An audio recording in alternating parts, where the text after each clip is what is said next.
लेकिन यहाँ आकर मुझे लगा कि ये तो मूर्खों की सभा है। राजन, मैंने अपने हंसने का कारण तो बता दिया।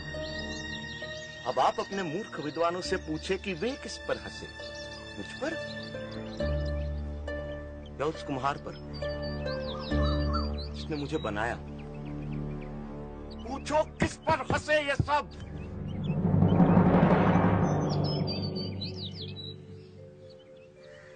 ब्राह्मण कुमार, मुझे और मेरे दरबारियों को इस अज्ञान के लिए क्षमा करें, पर मेरा निवेदन है कि अभी आप आचार्य बंदी से शास्त्रार्थ करने के लिए वयस्क नहीं हुए हैं। आचार्य बंदी से शास्त्रार्थ करना कठिन है।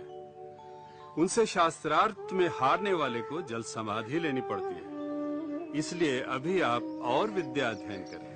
राजन, आचार्य बंदी से शास्त्रार्थ के लिए मुझ पर गुरु कृपा ही पर्याप्त है, और जो अमर है उसे मृत्यु का क्या भय।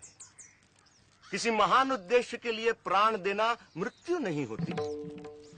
आप आचार्य बंदी के सामने मुझे प्रस्तुत करें। मैं हूं आचार्य बंदी।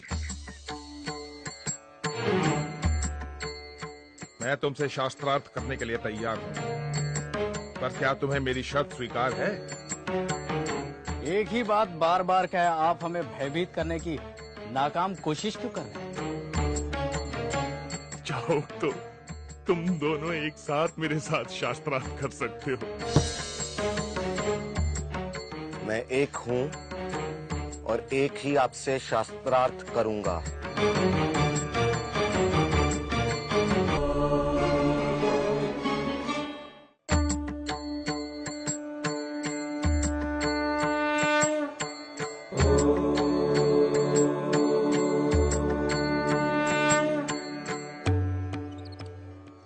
प्रपंच क्या है? जो कुछ दिखाई देता है, जो कुछ, वह प्रपंच है। जो दिखाई देता है का तात्पर्य क्या है?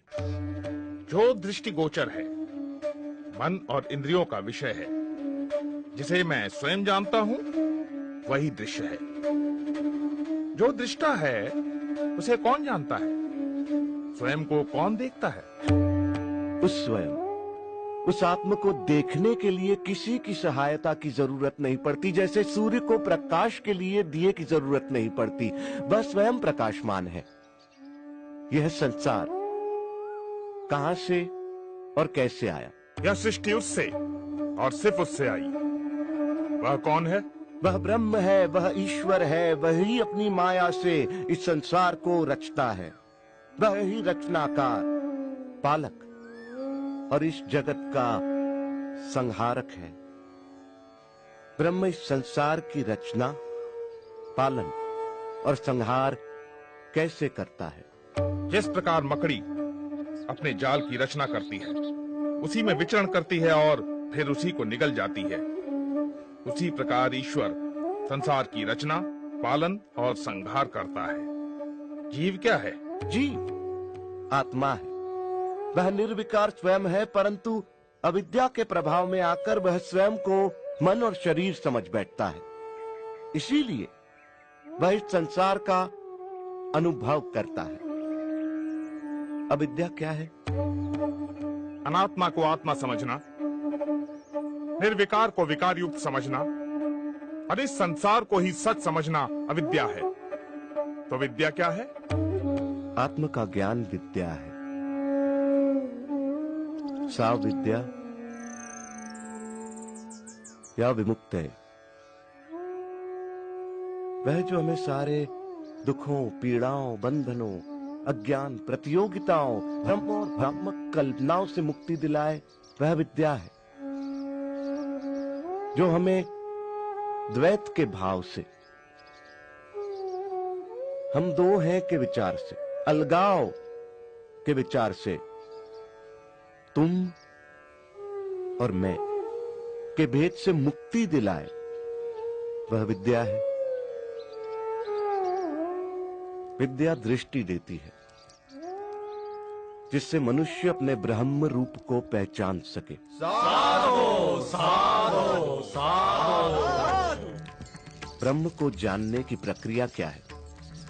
उसे जानने के दो मार्ग हैं। पहला मार्ग यह जानना कि ब्रह्म क्या नहीं है। जो ब्रह्म नहीं है उसका निषेध करना। सब नाम, रूप, गुण, सदोष और परिवर्तनशील वस्तु का निषेध कर निर्विकार को जानना। दूसरा मार्ग सत्य जैसा है उसे वैसा ही पहचानना। वह अस्तित्व रूप है, उसके बिना संसार का अस्तित्व ही नहीं है। वह ब्रह्म ही था, वह ब्रह्म ही है, इसलिए मैं ब्रह्म हूं, तुम ब्रह्म हो, हम सब ब्रह्म ही हैं, इसलिए सारा संसार ब्रह्म है। साधो साधो साधो। ब्रह्म को कैसे जाना जा सकता है? ब्रह्म को सही सामाजिक व्यवहार, आध्यात्मिक चिंतन, ध्यान पूर्वक सुनने, नित्य अनुभवों पर विचार करने और निष्कर्षों पर मनन करने तथा समाधि में जाकर जाना जा सकता है। ब्रह्म ज्ञानी के लक्षण क्या हैं? यदि कोई दावा करता है कि उसने ब्रह्म को जान लिया है तो वो ब्रह्म को नहीं जानता। ब्रह्म को जानने के साथ ही ब्रह्म को जानने का अहंकार मिट जाता है। क्या उसे तर्क से जाना जा सकता है? नहीं, परंतु तर्क सहायक हो सकता है। क्या उसे प्रार्थना और भक्ति से जाना जा सकता है? नहीं, किंतु प्रार्थना और भक्ति सहायक हो सकती है। क्या उसे योग व मनन से जाना जा सकता है? नहीं, परंतु योग व मनन सहायक हो सकते हैं।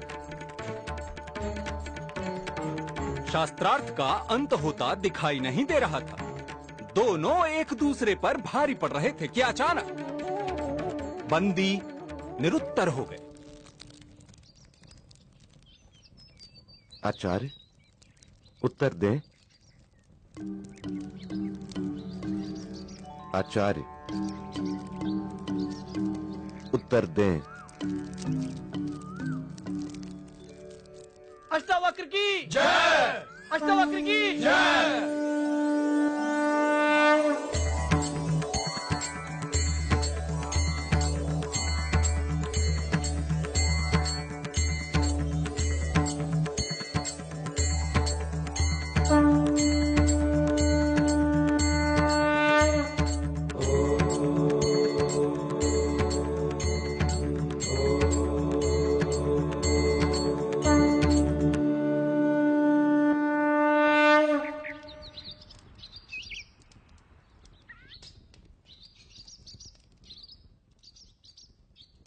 मैं अपनी पराजय स्वीकार करता हूं। मैं जल समाधि लेने के लिए तैयार हूं।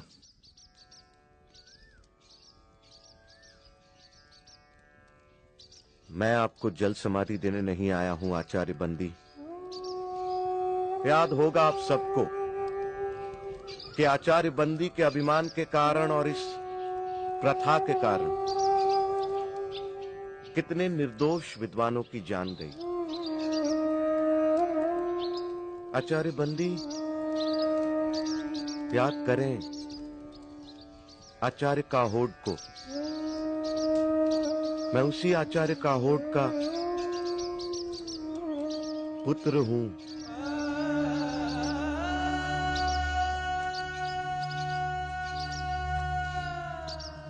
आज मैं विजयी हूं, आप पराजित। मैं चाहूं तो आपको जल समाधि दे सकता हूं, परंतु मैं ऐसा नहीं करूंगा आचार्य बंदी। क्षमा ही मेरा प्रतिशोध है। मैं आपको क्षमा करता हूं आचार्य बंदी।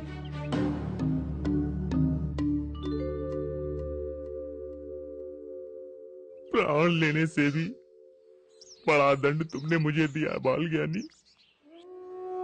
मुझसे पाप हुआ है, पाप हुआ है मुझसे पाप। पश्चाताप की आग से बड़ी कोई आग नहीं आचार्य बंदी। हर दिन इस आग में जला पवित्र हो, यही आपका प्रायश्चित होगा। शास्त्र को शस्त्र न बनाओ।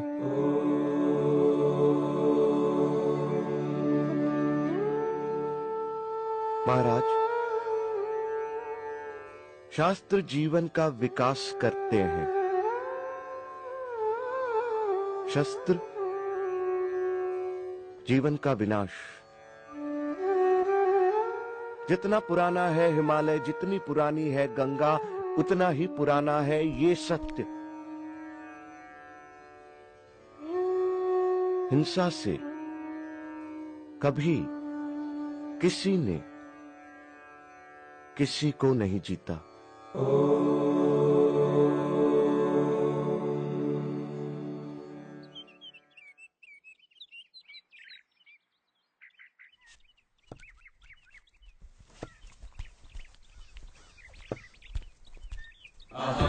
निर्विकल्पो निराकार रूपो विभुत्वा च सर्वत्र सर्वेन्द्रियाणां न चासंगतो नैव मुक्तिर्न मे यश्चिदानन्द रूपः शिवोऽहम् शिवोऽहम्। और उस दिन के बाद महाराज जनक ने जीवन लेने की यह प्रथा बंद कर दी। विवेक जीता, अहंकार हारा। अष्टावक्र ने सच कहा था, जितने पुराने पर्वत, जितनी पुरानी नदियां, उतना ही पुराना सच कि हिंसा से कभी किसी ने किसी को नहीं जीता।